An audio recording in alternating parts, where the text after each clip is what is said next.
So in order to explore the experiences of immigrant youth, I wanted to do two things. I wanted to talk to people who work closely with immigrant youth, and I also wanted to talk directly to immigrant youth themselves. I wanted to interview people who work closely in the community with immigrant youth as a means of contextualizing and gaining a contextual understanding of the environment in which these young immigrants were living, and then use those interviews as a way of informing in-depth interviews and focus groups with immigrant youth themselves. My data collection was actually divided into two stages. The first stage were interviews with adults who worked closely with immigrant youth, and I ended up interviewing approximately 20 teachers and local settlement workers who worked directly with immigrant youth. In the second phase, the second phase of my research began with conducting 4 focus groups with immigrant youth. And then following the focus groups, I then conducted 32 in-depth interviews with young immigrants between the ages of 16 and 24. One of the main things that I learned through interviews with adults was more so about the institutional arrangements in the community and how that framed the way in which young immigrants were coming to settle, and who were they, and by settling I mean framing the way in which they were going to live their lives here in Windsor. The purpose of my focus groups was to generate a wide variety of experiences with respect to migration and to settlement.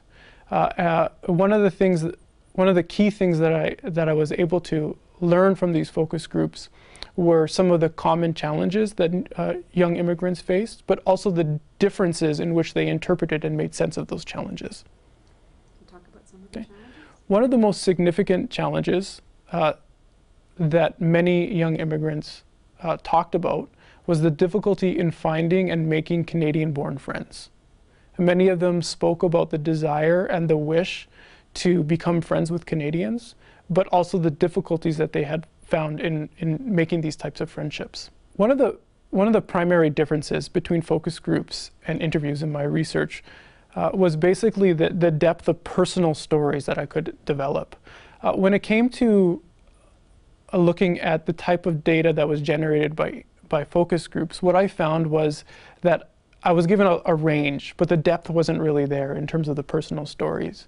And so with in-depth interviews, what I was able to do was focus in on the total migration experience of each individual young immigrant that I interviewed. My in-depth interviews were based on the active interview approach designed by Gubrian and Holstein. The active interview is an approach to interviewing that really stresses the idea that an interview is a conversational occasion that produces knowledge.